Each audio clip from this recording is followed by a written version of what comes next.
At least those two. I mean, worst comes to worst, we can frame it as we're taking the rest of the summer off. Yeah, I've kind of, yeah, I've thought about that, but then I kind of, it's so fresh that I'm like, not sure we should do that. But we could, for sure. If nothing, I mean, if it falls apart and we can't, then we can't. It's totally just life. Yeah, I mean, Jeff should be back next week, I think. Yeah, let me see on my end too if there's anything I can do. I need to do another podcast like I need a hole in the head, but it was not that you have to do it. It's just I wanted to let you know. I'll put it in the chat and then we'll see how we work it out. Yeah, I'm available next week on Friday and also available as it looks like on the 21st too. So yeah, and we can definitely spread it. Part like of the it panel. doesn't have to be one person or something like that. So anyway, that's why I also wanted other people to host. So like if I'm not available for some reason, someone else can take it. Like we did it on BTN. So okay, I have not put in my story. I did pick it, I just didn't put it in. Where is it?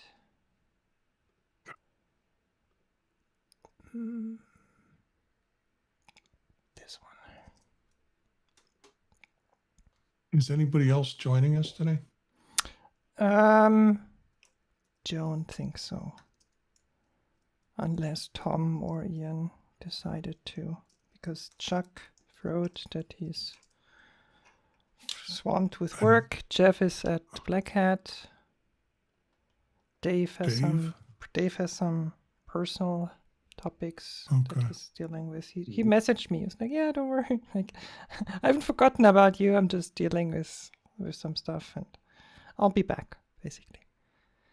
Like, yeah, we should reach out to some other people in our sphere, like Eric. Go for it. Anybody you want, go for it. Invite them to the Discord. I'm probably the only one who can give them the roles, but if you ping me, I'll do it. Yeah, feel free. Like anybody who wants to join, it's always welcome. Okay, so it's us three.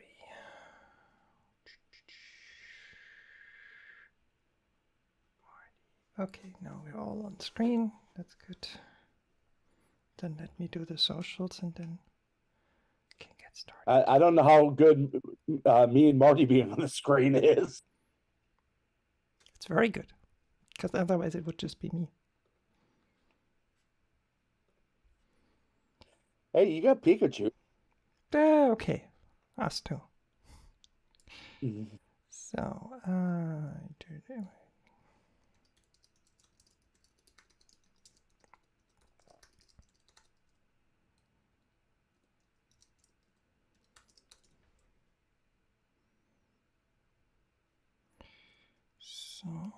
Mastodon, where is it?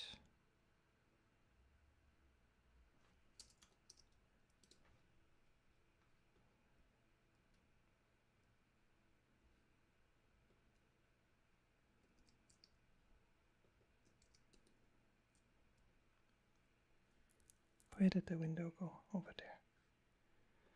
It's always random where macOS puts the windows. Yeah.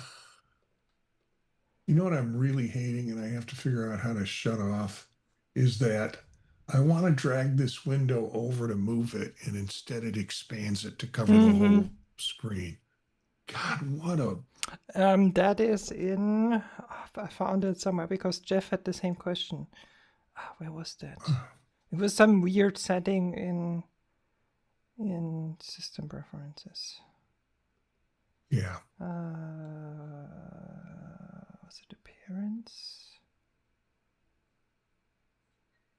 No, it wasn't here. Desktop and dock. Oh, don't look for it now. I'll just figure that out. Already. I have it open already.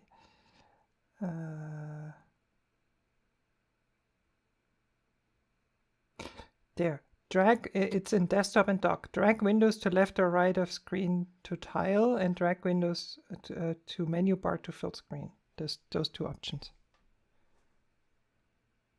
Okay. Bit down, like it's towards the end of the page.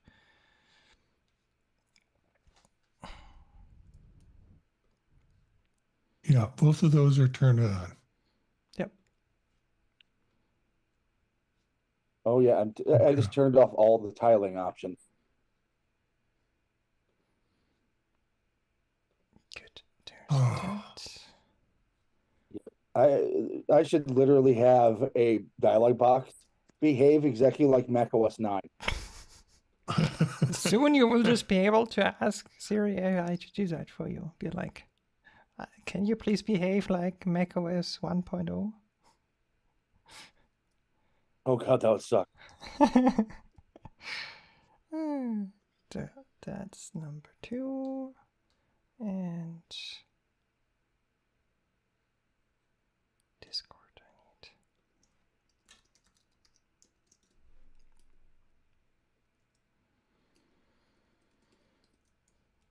Good. Who wants to host today?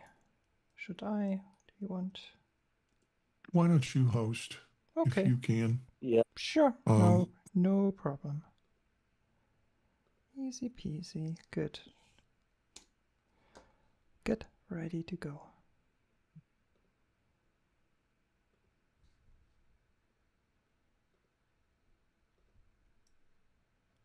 I'll give you a record permission, Ben.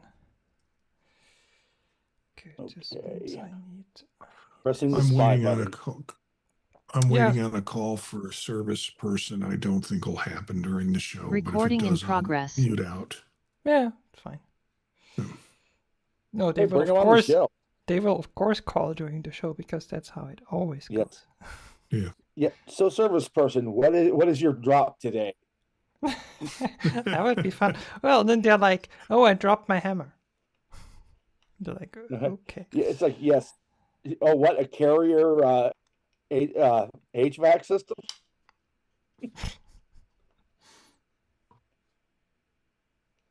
Oh, okay.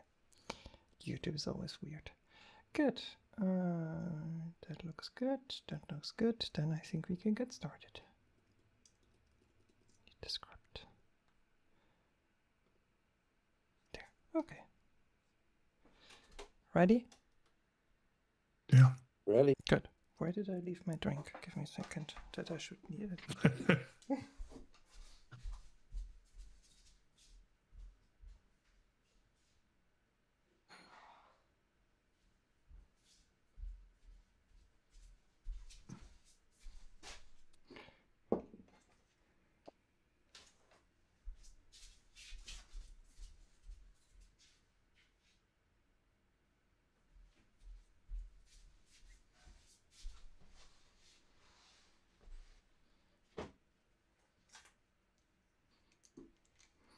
Speaking of ready, right? I left it on the kitchen counter.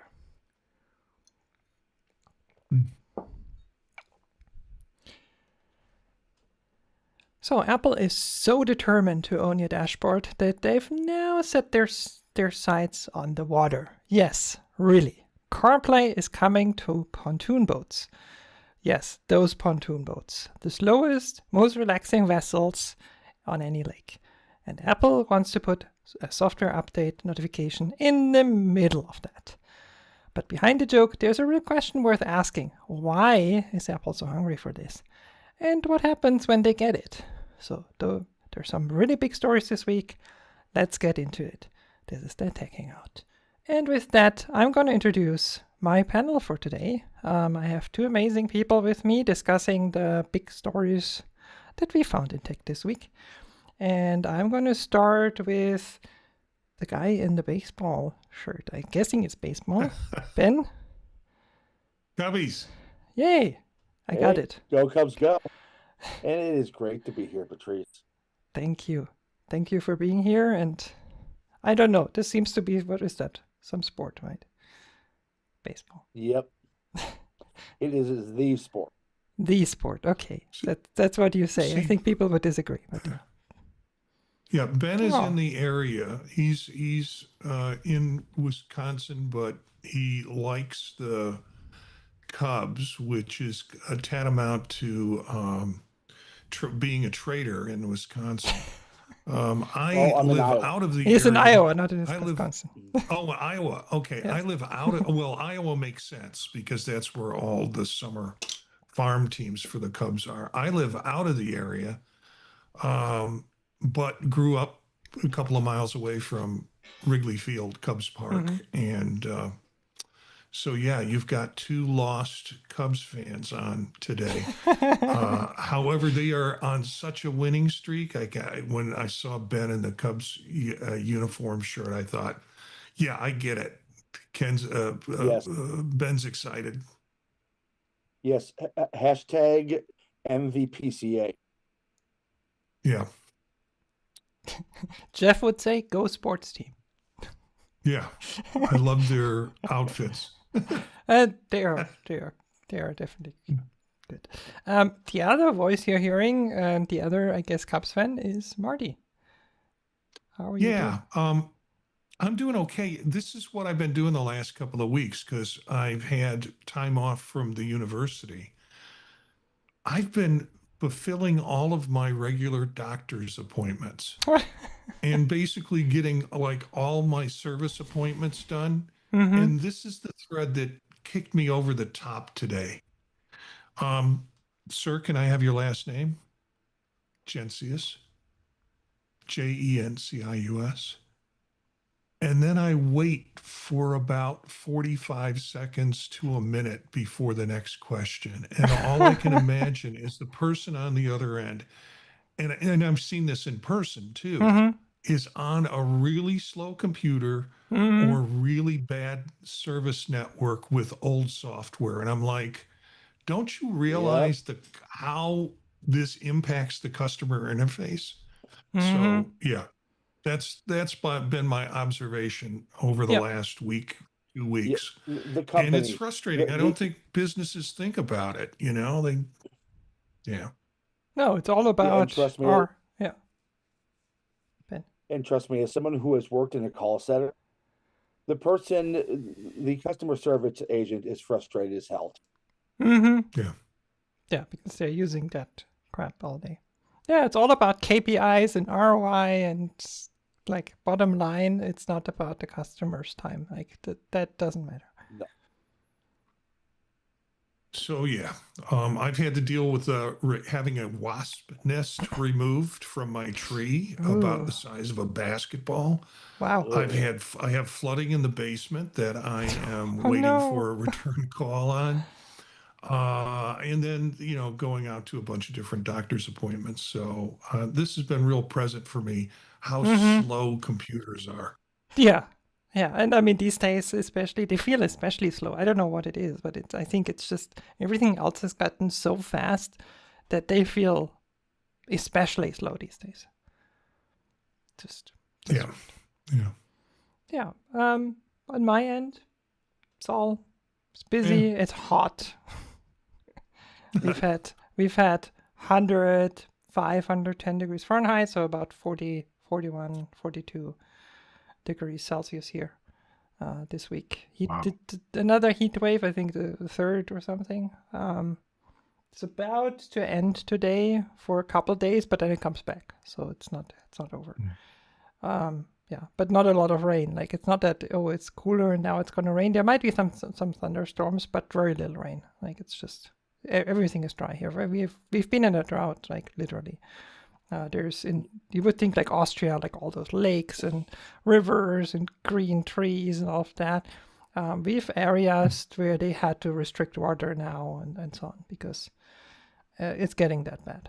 Like the Danube is on a historic low. They had to shut down, I think was it Hungary? I think they shut down nuclear power plants because there's no water, or not enough to cool it and so on. So yeah, that's Europe right now. So do we blame that on global warming or do we blame that on call centers? On AI centers? Yes. Yeah, I think both. And aliens. Don't forget aliens. Oh, yeah, we forgot about aliens, exactly. And who else can we blame it on? We'll find someone. I don't know. There's enough people to blame. It's like politicians. So it's always the other side, right? There's always their fault. Yeah. Anyway, we got some fun topics today, and I want to start with, since we just talked about or started talking about AI, I wanted to I wanted to see what Marty's story is about, because it's about Siri AI. Yeah, it's an interesting. The title caught me, granted. Yep. And the idea, the concept here is I trained Siri AI to answer my messages, and I just activated SAI, so I'm going to be careful about saying the word. And I thought, this is where I really want to go with AI. If I could simply manage most of the crap messages I get, like a reminder of Siri, the SAI is still running, so I'm trying to shut it off while I talk. If I could deal with all the messages and reminders like, hey, do you know you have an appointment on Thursday? I get that on Tuesday.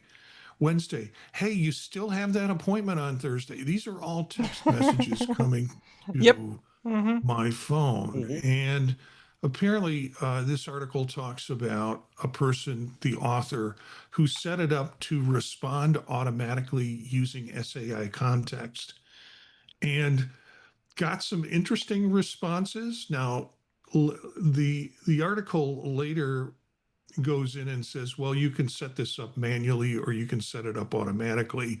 We recommend that you set it up manually, that you still have to interact with your device. But I don't know. I mean, if I could set up a widget for unknown callers, most of which turn out to be spam, or messaging systems from hospitals who are reminding me for the 5th time that I have an appointment, where I have already put in 2 days ago, I put in the thing that said, yeah, I got it. We're cool. But the next day they send me another message and another message and another message.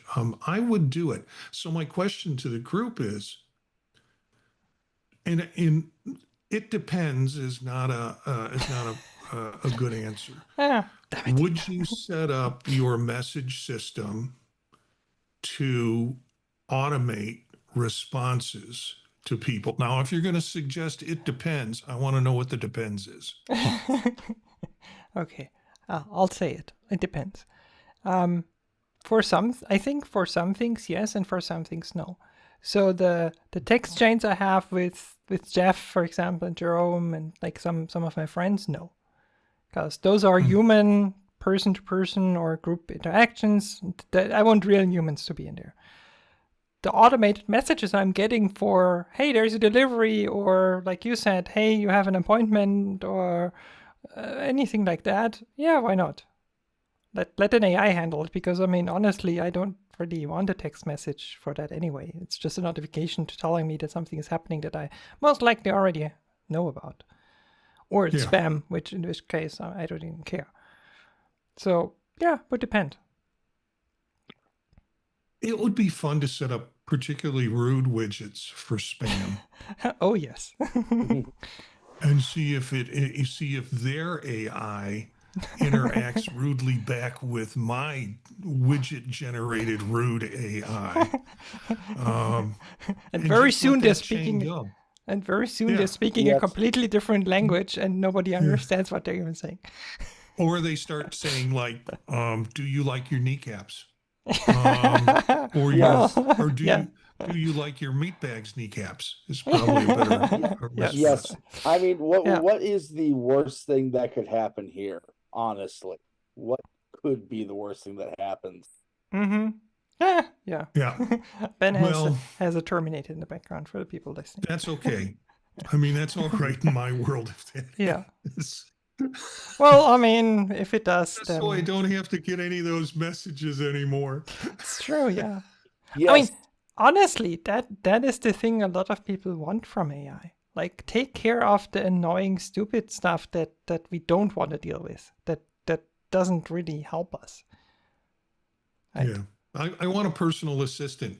Yeah. And yeah. I can't afford one, so let SAI do it for me. Even Yeah. if they're even if it's bad at their job, I'm okay with that. Yeah, it's better than nothing. Yeah. Right? I mean, here's the thing. SAI is not up to OpenAI or Claude or insert high-end LLM here, but it fulfills what we always wanted from S-Lady. Mm-hmm. And for something that is aimed at consumers, that's a win. Mhm. Yeah. Cool. I mean, I'm not sure I agree with that they're not up to that same standard. I think, I mean, what I've seen so far, it's very, very close, if anything.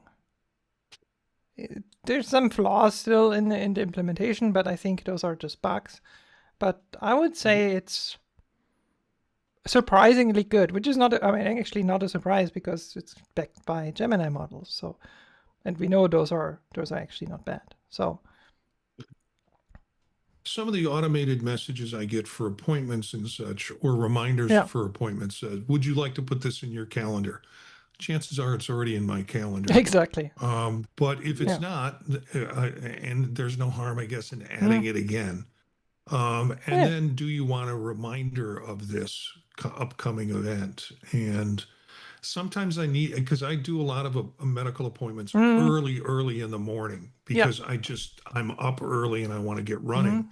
And so the idea of a reminder the night before, because I won't think about it until I Yes. wake up that morning. It's like, oh crap, I got to get, got to get to the doctors. Especially if I don't know, you have a blood test and you can't eat for whatever 12 hours and stuff like that, and you forgot about it. Yeah. No, it totally makes sense. I mean, it's also like sometimes you make those appointments weeks or months ahead, and like you will forget that. Right. Oh, it was this week that this is happening. So a reminder is useful, but as I said, it doesn't have to be a text message. Like it can be in your calendar, and it just pings you a day before and says, or your AI tells you, and like Siri says, "Hey, just wanted to remind you, you have a blood test tomorrow, and so please make sure that you only drink water the last 12 hours or something like that." That's fine. Yeah, I do. I mean, that's a pretty typical use for me that I need that kind of reminder. So I feel it's a good setup. But I'm ready to turn it over with all of its flaws, and I'm okay with that because the majority of, and you say they're personal responses. Yeah. That with some of your friends, how do they know? And does SAI have the capability of looking at previous messaging responses and realize, well, Marty's pretty playful in this one, and there's a kind of jousting, mental jousting that goes back and forth, so it can add that context or that style into its response. And ultimately, it could be that you become the SAI response set becomes your identity instead of your identity trying to come into the SAI response set. It's always been my issue is like, how do you know I didn't write it? Yeah. Well, I guess you can see that I have you can check that out and see that a lot of it looks like it could potentially be AI, but maybe I've learned to talk in AI speak, and that's me. And your model of finding out whether it's really me is bad.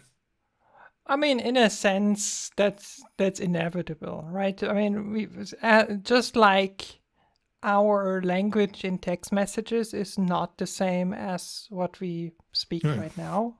Like we've over time in letters back in the day and in text messages, it's kind of a different way of writing things, a different way of communicating. I think it's just inevitable that we will also adapt, or probably have already adapted to our agents, right? And how we talk to them. Yeah.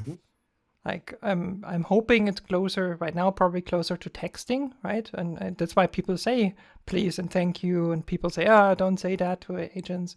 And I'm like, no, because Yeah. that's just humans being human, and I think we should not skip that.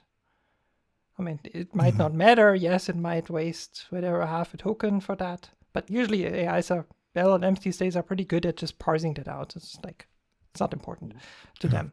To them, it's not important, but for us, for the connection and for the human side, it is important to have that.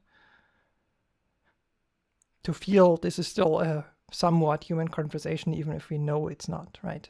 To have our own humanity preserved then that way and not talk like a robot to a robot, right? So yeah, I think that will be interesting to see. Let's put it this way. By your command. By your command, yes.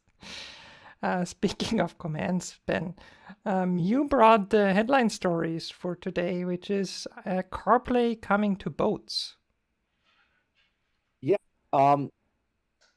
Yeah, this is a fun and interesting little summer story, which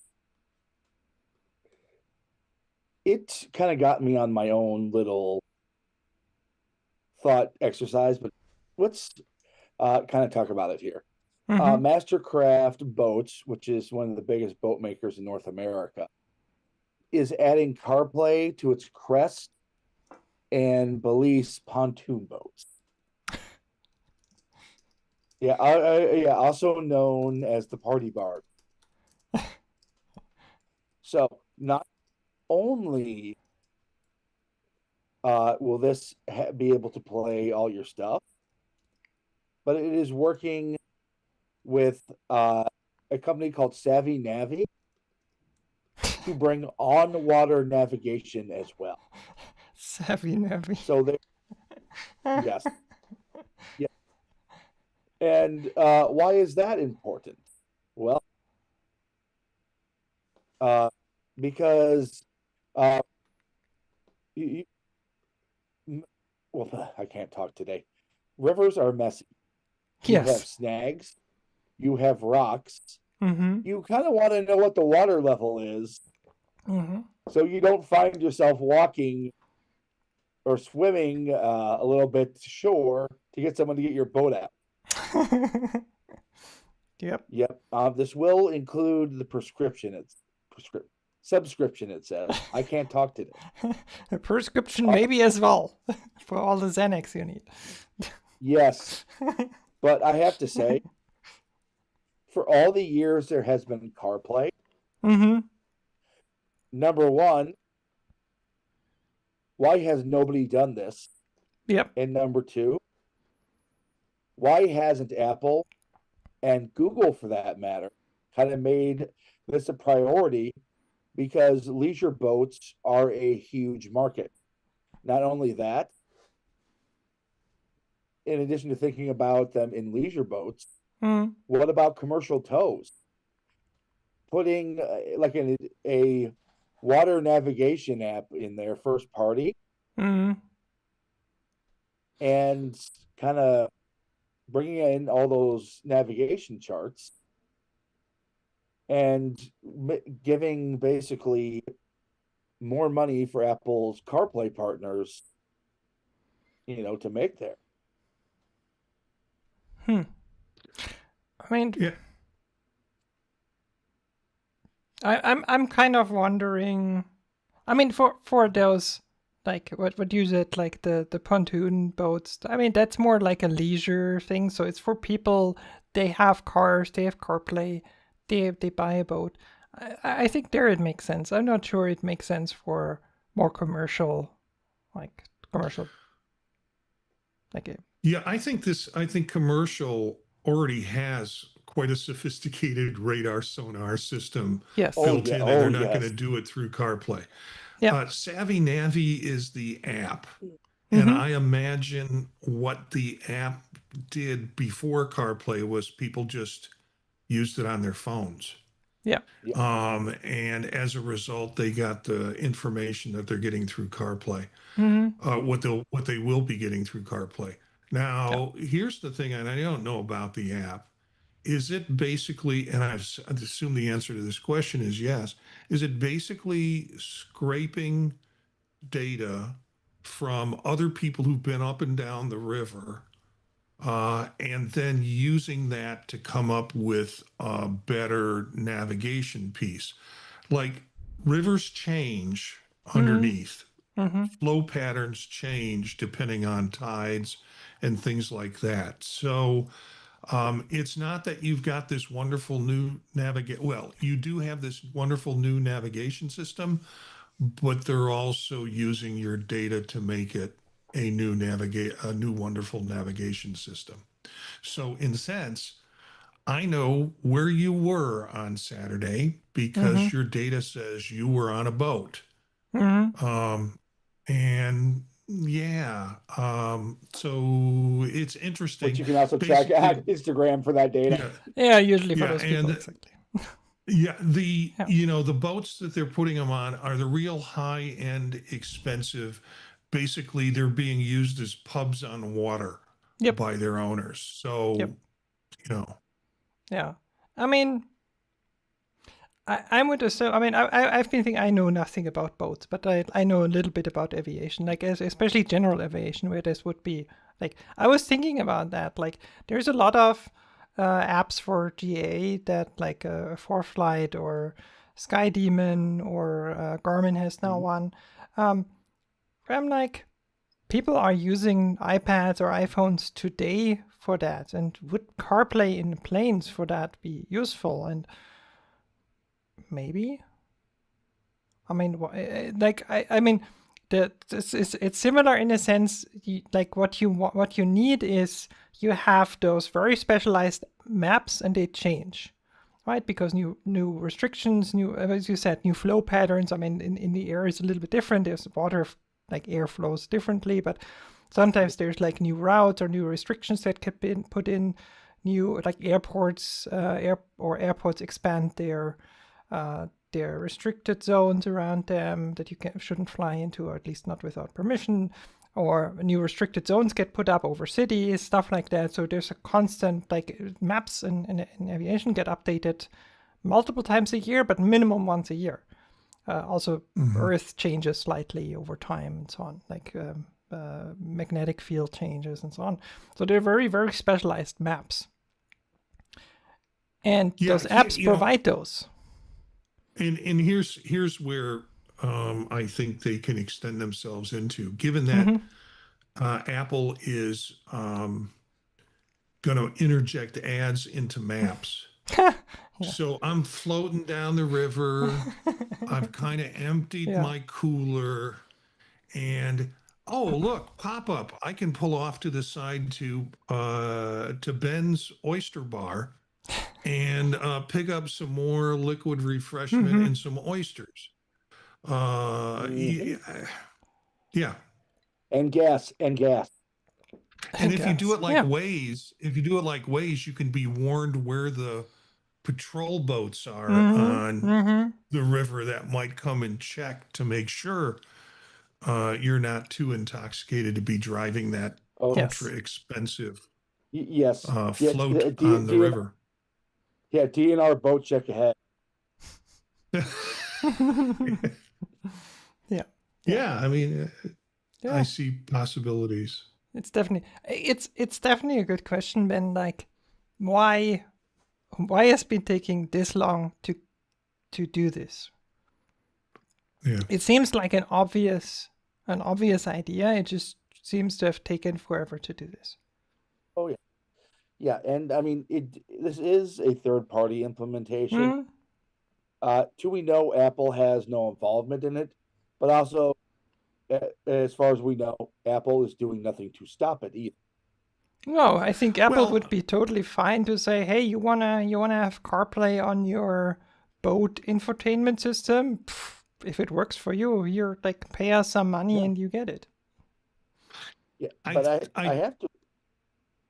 I think it's the hardware issue. I think that's what's new is they're putting new hardware in that allows CarPlay to run. Yeah. on these. So it's not why haven't they done this in a long time? Well, first of all, CarPlay hasn't been around for a long time, or Huh. effectively for a long time.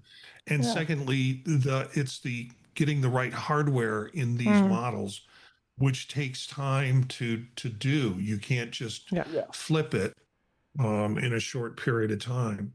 I mean, Oh, yeah. CarPlay is I at mean, least 10 years old. yeah. Yeah. But I Minimum. mean, Yeah. Marty definitely has a point there, because you can't put your standard off-the-shelf Android double din in a boat, because they're not designed to work with water spray. Yeah, and that's where Savvy Navi was probably an app they had on their phone, and this is just an incorporation because they've included the hardware, which means they're doing more stuff through the hardware on the boat instead of having additional hardware like, okay, and carry your phone so you can use Yeah. Savvy Navi. So Yeah. Yeah. Interesting. But I do have to say, if this ends up popular, I think the competitors, as well as third-party solutions, could start getting CarPlay in a hurry. Yeah, I mean, always. Like, that's normal. I want to move on to the last story for today. I brought a EU story because I found that an interesting topic today. So in the EU, I think might have heard about that, or we might have even mentioned that here or there. They're working on this whole topic of age verification is kind of a global topic. I know some states in the US have done it, like, social media or porn sites or insert whatever they want to regulate. It needs to be age verified. So the EU jumped on that bandwagon a little while ago and said, yes, we want to have a EU-wide age verification for social media mostly, but then expanded it to some other services. And in the typical EU thing, this is an open source project. The EU does a lot of, EU also countries do a lot of their software that they develop as open source. So because they say, okay, public pays for it, so it should be public good. So this specific project for this age verification system or app has drawn some criticism because they basically require what they call hardware-bound attestation. So meaning your secure enclave, your Android, what is it called? TEE, Strongbox, all of that basically stores some cryptographic keys on the hardware, on the device in a secure manner. And that way, basically, you can ensure that this device is allowed to access that and has run through age verification without, so they claim, sharing any personal information like your birth date, your full identity document, anything like that. The problem with that approach is that it, of course, binds you to hardware that can do that, right? You need an Android phone that can do that, or you need an Apple phone that can do that, or maybe a Mac or a Windows PC that can store these hardware keys. But it doesn't work for example, Linux right now, Linux desktop. There's no way of doing that because this client is not available. So all you can do is basically show a QR code and then scan it with your phone. That seems to be their solution. And there's many other use cases where it simply doesn't work because the EU doesn't care. They're like, you need a hardware device because this is our approach and this is mandatory. So the topic, I think, is that just a reality and everybody has a device like that and you're like, just move on? Or is that excluding people and excluding maybe also older devices and saying, well, you should move on? Excluding also some of the nerds that probably run their own, whatever, have their own special hardware or use Linux on a desktop. It sounds like they have workarounds for the exceptions. they're not the most pleasant workarounds Yeah. with Linux and scanning and things like that. My first read through this is like, okay, this is cool. It kind of solves a problem if it's true about privacy and about access. If they want to control, if they want to net nanny folks, I'd rather have Yeah. them setting that up instead and default than me having to go in and do it, or but I'll tell you, if there's that many holes in it, I know what every 14-year-old boy Yep. in the EU is going to be asking for Christmas. Yes. In terms of getting around this. So again, I'd rather have them set up a system that is a little bit more automatic and doesn't involve, and as long as it ensures privacy and doesn't involve the hardware, necessarily the hardware manufacturers or the software services like Apple to have to do it on their behalf and become the net nanny. This seems like a workaround. Apple's kind of done this too with their parental verification stuff here in the States. And I think that was a big middle finger to the EU in a lot of ways. It says, we're going to do it our way, and then you figure it out. Yeah. I mean, in this case, it seems to be like it doesn't require, it is using tools that are available to every developer. So it's not something that Apple or Google specially have to implement. You can store keys on the secure enclave on Apple. You don't need anything special for that. So in a sense, that's a good thing, right? It makes it a little bit independent of the provider of that hardware. But on the other hand, as I said, it is quite restrictive. It's also the apps that can request this age verification have to be approved by the EU centrally. So that raises the question whether they will approve a maybe not so popular, smaller open source tool, or will they just stick with the big commercial companies that pay for that, right? That there's some governance questions behind it as well, like. But especially for the EU, who's so super into, everything has to be competitive and blah, blah, blah, I'm not so sure. And equitable in the sense that everybody has access to it. Yeah, exactly. And then the idea that maybe, at least you're suggesting, maybe smaller companies or smaller product lines or smaller developers might be lessened. Almost seems the irony of what the EU is doing. Yeah, and that's the downside of all the regulation the EU is doing. Like it's sometimes it's not that the small companies wouldn't be able to. It's just that they can't afford all the regulatory red tape they have to go through, right? If your whatever your certification costs you $200,000 or something per year, for a startup, that's a ton of money for maybe an unproven business model. So that makes it hard for them. That's a very typical EU problem, that everything is so over-regulated and certifications for everything and red tape everywhere, and then they wonder why small startups don't survive. Or quite frankly, even large companies. Yeah, some large companies survive, but some large companies sometimes say, "Well, we're not playing. It's too much effort for not enough benefit." Yeah, I mean, there's a reason pretty much all the largest tech companies are either in the US, Japan, or China. Yeah, with some exceptions, yes. Yeah. Speaking of from the very big guys to the very small guys, let's talk about the small people in our hang jury topic for today. So the guy, and it's almost always a guy, is sitting in his apartment with a laptop and an AI toolset, so some LLM, and is pulling in more revenue than most mid-sized companies.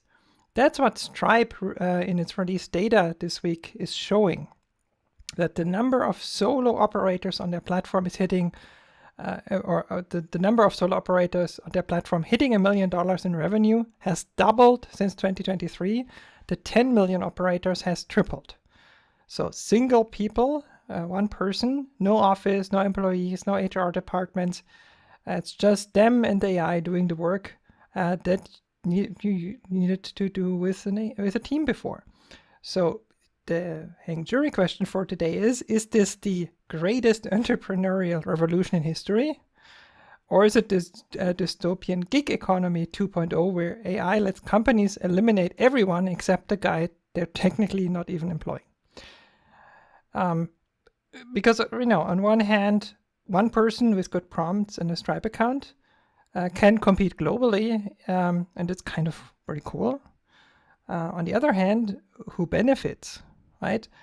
The platform takes a cut, the AI vendor takes a cut, and the solo operator is burning themselves out at 3 a.m. because there is no one else to answer that notification, that pager. So are these $1 million solopreneurs a sign of a playing field finally leveled, or just a more profitable way to be exploited? That's the hang jury question for today. Marty, you're looking very pensive. Like, what are you thinking? I'm trying to figure out how this is a bad thing. First thing that strikes me is it's no surprise to me that Stripe reports a large amount of solo entrepreneurs.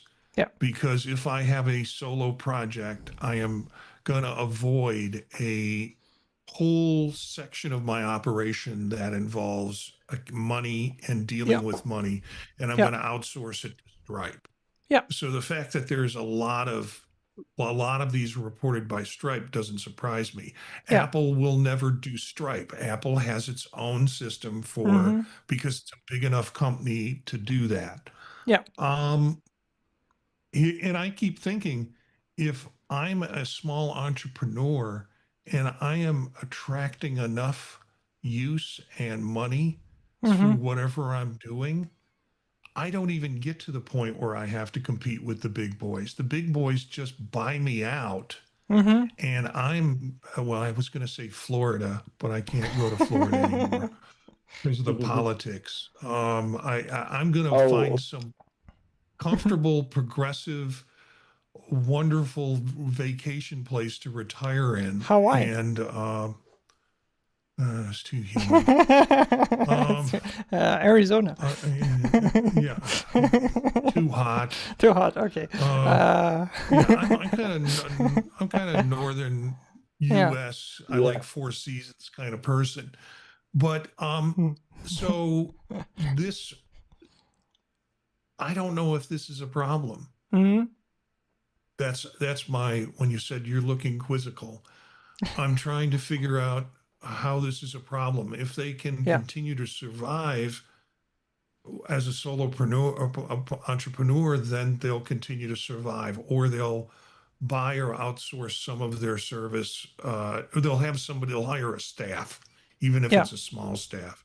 Yeah. And if they're able to continue to survive at that point, but if they're attracting that much on the radar, in terms of money, service, and stuff like that, they're ripe for being sold, and cashing in on it. Absolutely. I mean, but I don't know. It's on the other hand, it's also, is it maybe a sign of the times that we're in right now? And I'm not talking about AI. I'm talking about the state of the world, right? Financially, companies letting go a lot of people and all of that, like a lot of disruptions that people are flocking to this and saying, well, I mean, it used to be where the job at the company, like you hired at the company and you stayed at the company for the next 40, 50 years, right? That was like back in the day, a long time ago. Yeah. That was the model. And it's changed over time already, but maybe now is the point where it's like, I can't trust that I will have a job tomorrow at the company I'm at. So this way, at least, I mean, it might be hard and I might be sitting there at 3 a.m. fixing some issue, but it's my own thing. Yeah, I mean, I agree with you, Patrice, that there was a time where companies saw their employees as value added, Mm-hmm. Yeah. that keeping them happy, giving them a chance to improve in terms of finance and Yeah. skill set was all important factor. Mm-hmm. You're right. It's a sign of the times, and it fluctuates. And Yeah. It does. you hear about companies going, "Oh, we're trying to save money, so we're going to cut back this whole division." Well, a Mm-hmm. division has not been revenue generating, or they don't project it as being revenue generating. So yeah, people go. Yeah. They're not retooling those folks. They're not putting the expense in there to folks, but they also have not stopped acquiring, No, which exactly. means they're looking for these Mm-hmm. small companies that have promise and they're buying them up. Yep. And so they're outsourcing their R&D essentially in a lot Yeah. of ways Yeah. to creatives who are Yeah. out there. And also, like, the people that you acquire or the people that you have are mostly a cost factor these days. It's not, as you Yeah. said, the value add that you saw, and you develop your people, and they like, you invest into them, and then they add even more value. No, I mean, these days it's basically everything is cost. Sure. Yeah. I mean, not only that, but the world changed tremendously after COVID. Mm-hmm. You saw you were able to have a distributed workforce in a way that traditional models never really saw value in before. Mm-hmm. So you see companies trying to, well, number one, rid themselves of costs by getting rid of real estate. And two, there are so many tools out there that make small or personal businesses far easier than they had been in the past. I mean, with any dramatic shift like this, there are going to be downsides, but there's also going to be new opportunities. Mm-hmm. Because when the blacksmith went away after being, one of the core jobs after how many millennia, Yeah. but something else took its place. And that's the thing True. about business, it's always evolving. Yeah. The world is always evolving. So, to say whether this is good or bad, the answer is going to be yes and no. It depends. Yeah, you can't go back to it. Depends. And Ben has a really good point in terms of the idea that I just think of it in terms of, and I don't have a small business. I don't do consulting on the side, but I have seen lots of this software that allows you to clock your time on what projects you're using on. Yeah. That used to be all I want to say hand done, but really not. That used to be spreadsheet stuff that people would have to do. Yeah. Now it's all automated. So it makes it easier if the person, the consulting should be, you want to set up your own private little entrepreneur business. Then I'm the guy to tell you, here's the software you need to use. This is how you manage messaging. Yeah. This is how, that's where the next level of information is needed for these folks that are doing it, or they learn it on their own. Yeah, I mean, the options are so numerous these days, where I pay attention pretty intently during the ads on Relay, because it's like, oh, this service sounds interesting. Yeah, but it's also showing. I mean, I just thought about, like, I liken it to the gold rush, right?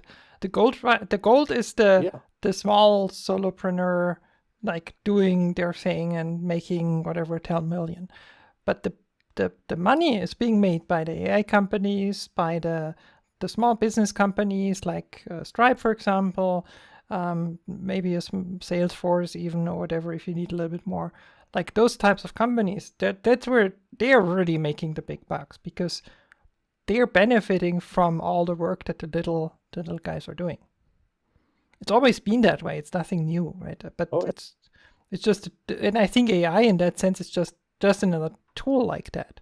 I mean, we talked about it, that it's actually not the AI companies that are making all the money right now. It's the manufacturers of memory and like graphics cards and whatever. Like they're really the like the Samsungs of the world, and the Nvidias of the world. They're really benefiting. Which by the way, just today, SK Hynix announced they are building additional capacity. Yeah, I mean, kind of expected that they would eventually do. Everybody has announced that, I think, by now. But yeah, I mean, it's just interesting. Like that, it's like I said, like the gold rush. Like it's not the people that mine the gold or get the gold that make the money. It's the people that are selling their shovels and jeans and services and so on around that. Yeah, Patrice, I love your quixotic view of the world. Yes. You know, you're gonna go whenever there's a position in one of these the hang jury, it's always very much I'm gonna go, joust that windmill. Yes. In terms of yes. approach. Yes, that's why we do it. Yeah, I think we should move on anyway and talk about some cool things that we've found this week in the drop. And I'm gonna start with Ben, who has a really cool mobile controller for us. Yes. I will start off by saying the one I have here is actually the Razer Kishi Ultra. This was the first iteration of this. This is currently holding my iPad mini 8-inch. So yeah, you can switch to the stuff out of this. But now they have a new version of this. It is called the Kishi V3 Pro. It's going to be the same size as this. It adds some new features like TMR joysticks, while this has more traditional analog sticks. I could not see that the new version has RGB like mine does. However, you're not looking at it while you're honing some noobs. But and here's the other interesting thing about the V3.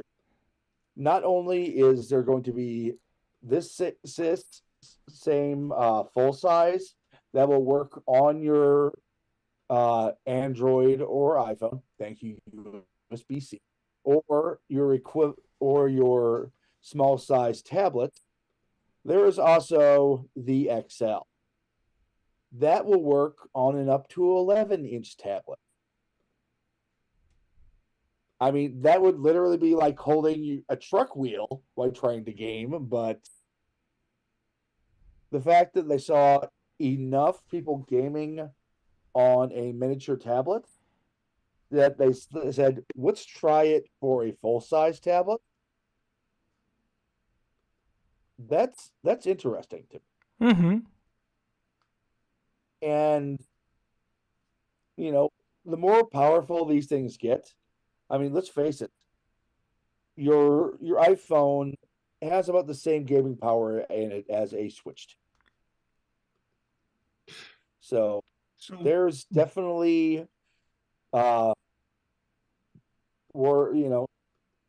market out there.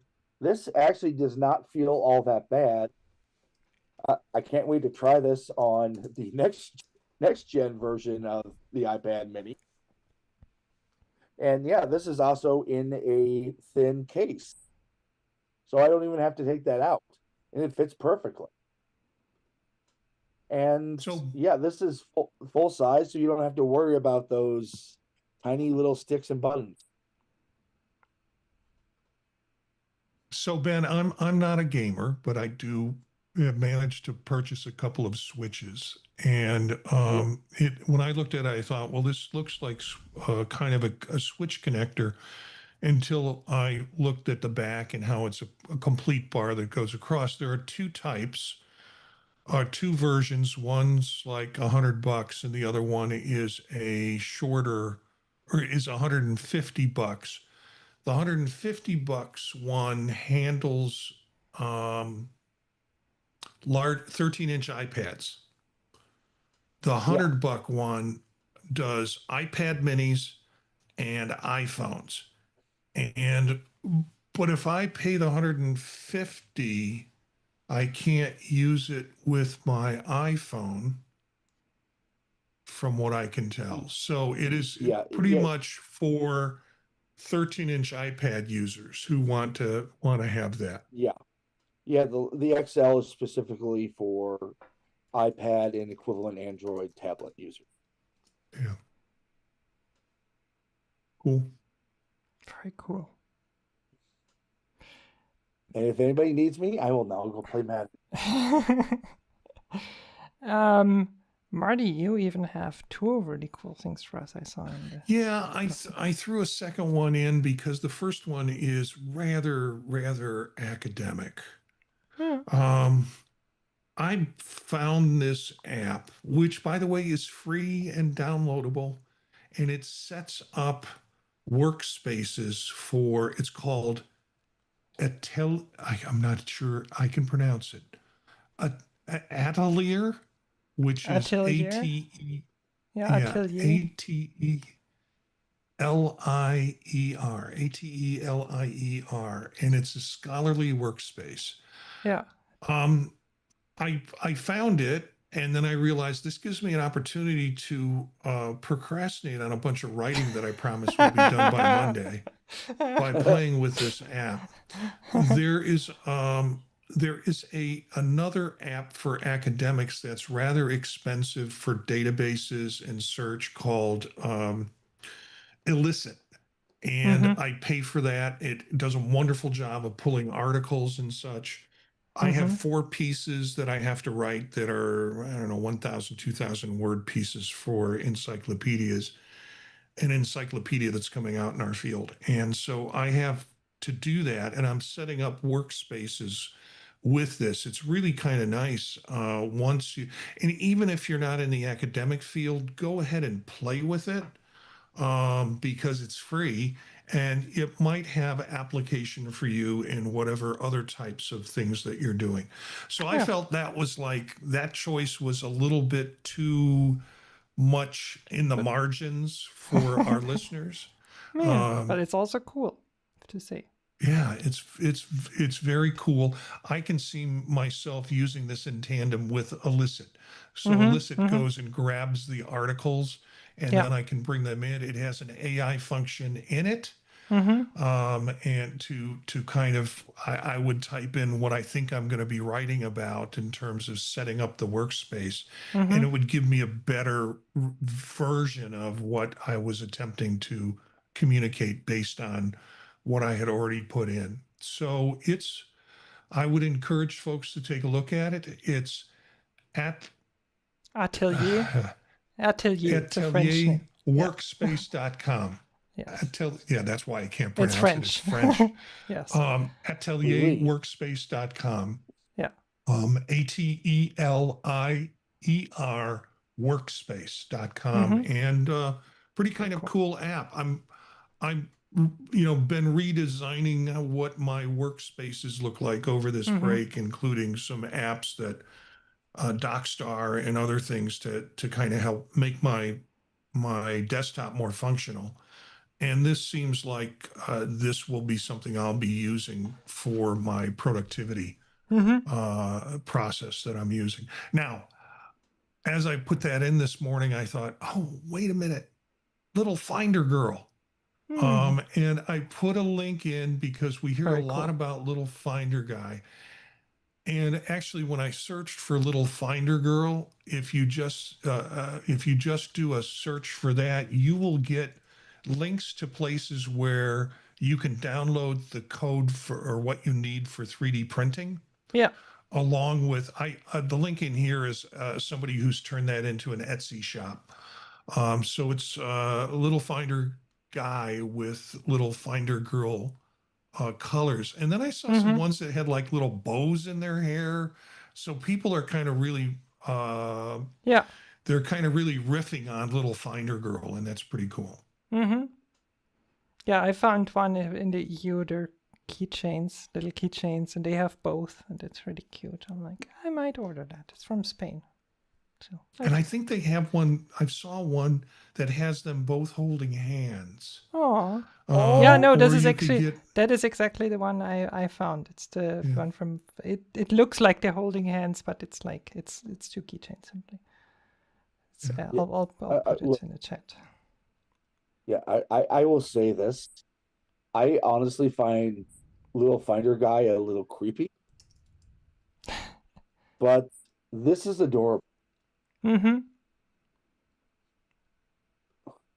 There's Ah! little, yeah, I just held up Little Finder Guy. Okay, Yeah. so you're quite fine with Terminator, but Little Finder Guy creeps you out? They both scare me.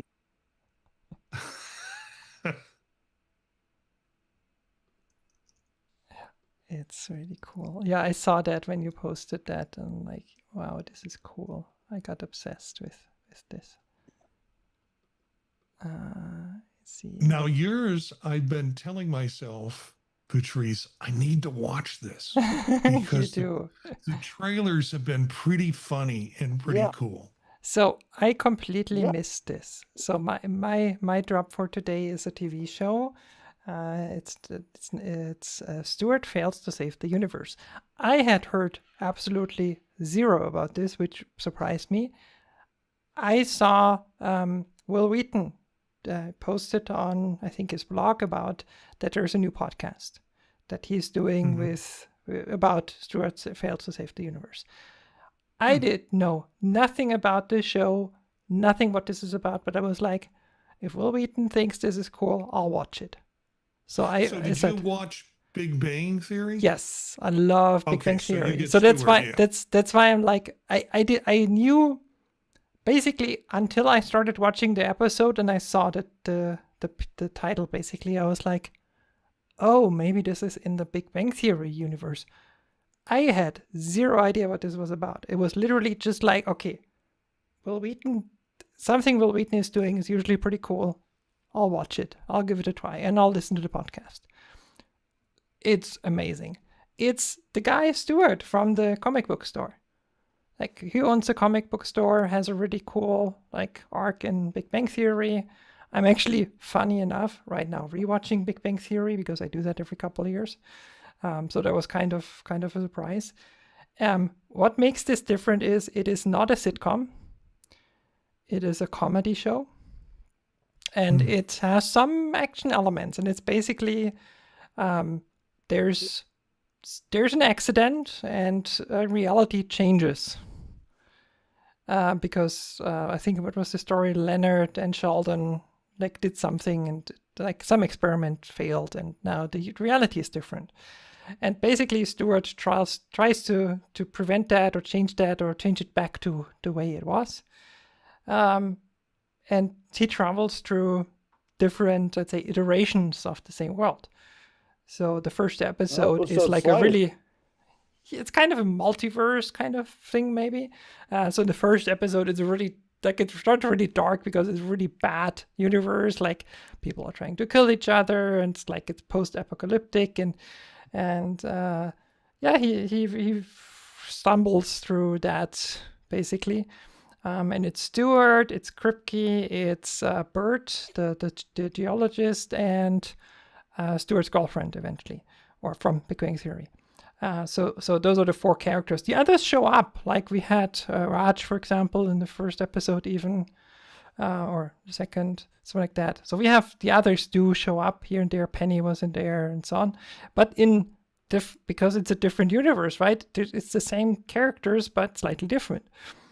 So it's super interesting, a lot of fun, and I cannot wait to watch the next episode. It's just cool. So with the trailer, which is what's got me interested, and I haven't watched it yet, but it appears to me like it's got some quantum leap kind of experiences. Yes. So you see some of those main characters in different time dress or costumes. It's the same time, but it's a quantum universe. So something changed.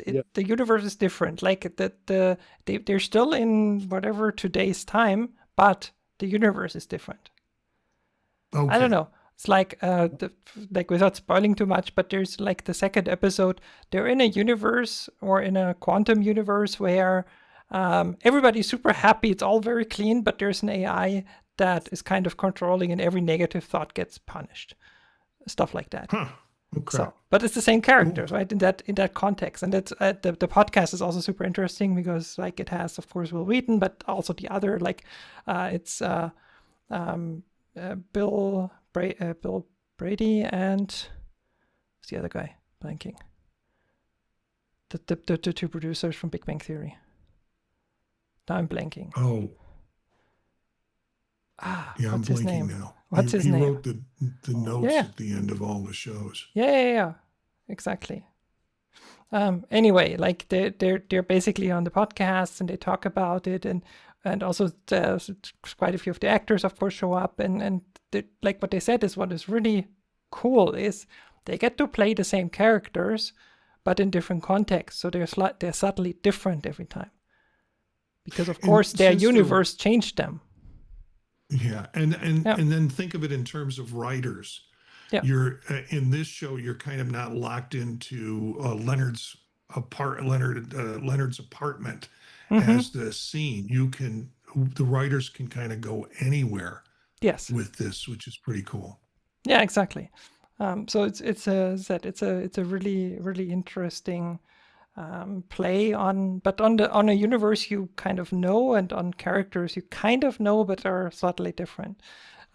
So as I said, like every episode, it's also fun. Like one of the funny thing is every episode has a title that is spoiler, and then something gets spoiled, but it's never very important what gets spoiled. Like the first episode is spoiler, Gary dies, and Chuck Lorre, by the way, is Chuck Lorre, Bill Brady, and Zach Penn are the three writers and producers. And there's always a spoiler in it, but it's not very important. They don't really spoil much. It's like the second episode is Zach's in this one. Spoiler. It's like, okay, cool. But I also like those titles. It's like, okay, what do they mean? Yeah. Bird is magic. What could that mean? Stuff like that. So as I said, it's a really cool show. It's on HBO Max globally. So yes, the other thing I want to know about this second episode, the second evil AI episode, do they mention Landrew from TOS at all? Maybe they do, maybe they don't. By the way, the podcast is Felicia Day and Will Wheaton, like host. They're the hosts. Oh, so both two big names in that scene. Yeah, that's also a must listen. Yeah, it was like I didn't even think about it. I'm like, podcast with Felicia Day and Will Wheaton about TV show, and I'm like, I'll watch the show, I'll listen to the podcast, like no questions asked. So, yeah, it's my cool thing. Yeah, it could be about watching grass grow. So, I would watch it. It's probably interesting grass that's growing, so I'll watch it. Yeah. Anyway, go watch it. It's really cool. If you're at all into Big Bang Theory, go watch it. It's really fun. And Stewart is an interesting character, and I like that it's not one of the main characters, right? It's not Sheldon or Penny or whatever. Yeah. It's a previously lesser known character that we now get to meet and see more about. So it will be fun. Good. I think that's it for today's show. And before I tell you where you can reach out to the show, where you can find more about what we're doing as the Tech Hangout, let's go around in the room and figure out where you can find the amazing stuff that both of you are doing. I'll start with Marty this time. What did we say? The man with the million podcasts? No, it's not that much. I'm going to keep it simple. A couple of podcasts that I do people should know about. maybe 3. Mm-hmm. The Neo Notebook, which is on Sunday nights. For folks that are interested in this device, we're covering the news on that. Dave Ginsburg and Eric Bolden and Brett Kennedy join the panel on that. Mm-hmm. Then Vision Profiles, which is on Monday nights at 9 p.m. Eastern Time, live stream about Vision Pro. And then I'm going to throw in a couple of other ones. The Old Mac Gang, which is people over the age of 65 talking about use and different ways in which Mm-hmm. people in that age group can use it.